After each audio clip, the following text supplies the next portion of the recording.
The story of what led me to rehab. So I was at my cottage alone. That's how I usually spent my time there, not because I wanted to be isolated, but because I had no one. Back in Toronto, I was walking around in a constant state of paranoia, scared of running into people from my past, scared of being ignored, judged, or humiliated.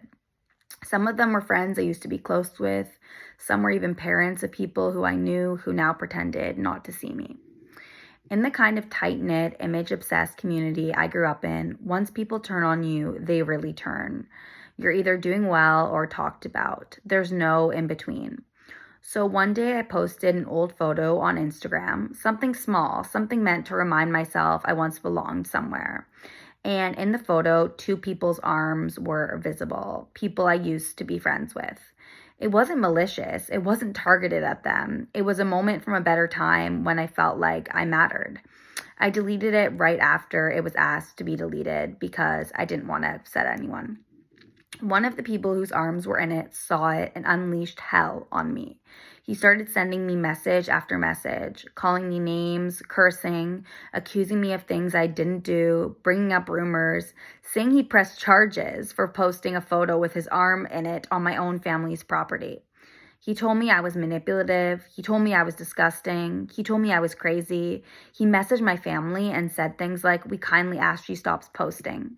He was so embarrassed to even be seen in a photo with me, someone he once called a friend, that he was threatening legal action over a blurry arm. That's how deeply I repulsed him. That's how deeply I'd fallen in his eyes. And that broke something inside of me. Because in that moment, I wasn't just being rejected, I was being dehumanized.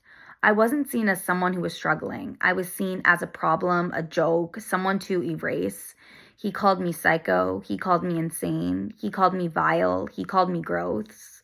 He said he pitied me because I was so crazy. And all of these words still stick with me.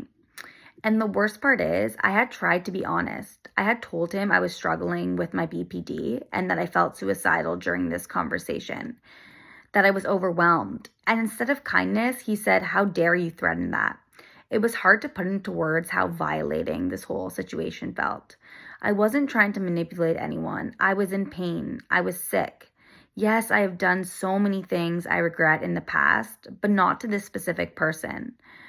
And all of these things I regret came from me being so unwell. But I'm still a human, a hurting one. I turned to so much alcohol that night. I was spiraling, shaking, disassociating. I didn't know how to hold all of that shame and rejection. So I posted screenshots of everything he had said. I put it all on social media, on my Instagram story. I was like, fine, let the world see how people treat people who are struggling. I didn't care anymore, and I turned off my phone.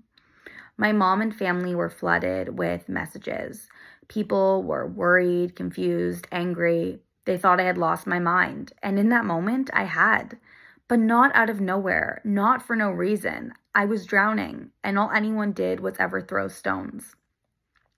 That night and that situation showed me how fast people will turn their backs, how a community will shun someone who's suffering instead of reaching out.